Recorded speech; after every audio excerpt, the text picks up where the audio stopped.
তবে তার আগে ভিডিওটি ভালো লাগলে অবশ্যই ভিডিওটিতে একটি লাইক দিবেন, কমেন্ট করে আপনাদের মতামত জানাবেন। আর চ্যানেলটিকে এখনো সাবস্ক্রাইব করে না থাকলে চ্যানেলটি সাবস্ক্রাইব করে পাশে থাকা বেল আইকনটি বাজিয়ে দিবেন, যাতে করে পরবর্তী ভিডিও আপলোড করার সাথে সাথে তা আপনাদের নোটিফিকেশনে চলে যায়। আর যদি অলরেডি চ্যানেলটি সাবস্ক্রাইব করে থাকেন তাহলে অসংখ্য ধন্যবাদ। তার জন্য আপনাকে সর্বপ্রথম আপনার ফোনে ইনস্টল করা কাইনমাস্টার অ্যাপ্লিকেশনটি ওপেন করতে হবে। তারপর এখানে প্লাস আইকনটির উপরে ক্লিক করবেন, 16:9 এই রেশিও রেখে ওকে করবেন। তারপর এখান থেকে ব্যাকগ্রাউন্ড সিলেক্ট করে নেবেন, ব্ল্যাক কালারটা সিলেক্ট করবেন, তারপর ওকে।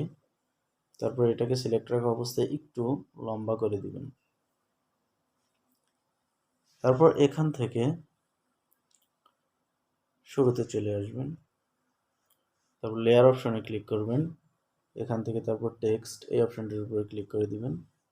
তারপর এখান থেকে এসে আমরা আমাদের কাঙ্ক্ষিত লেখাটি লিখে নেব।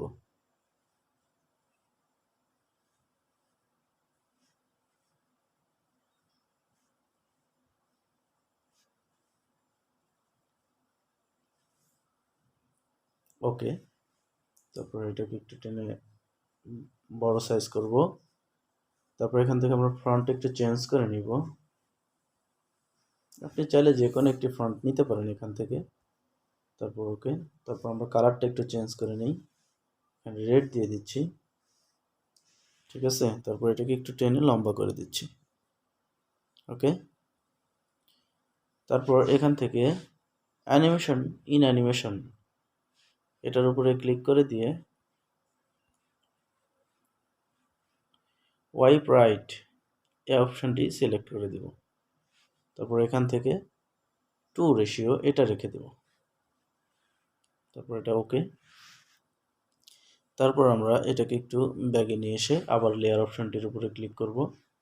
তারপর এখান থেকে মিডিয়া অপশনটির উপরে ক্লিক করার পর আমরা আমাদের এই ফোনে ডাউনলোড করা ইফেক্টটি সিলেক্ট করে দেব এখানে। তারপর এটা আমরা একটু লম্বা করে দেব। তারপর এখান থেকে ক্রোমা কি এই অপশনটি এনেবল করে দিব, ওকে। এবার আমরা একটু ভিডিও ইফেক্টটি চালিয়ে দেখি।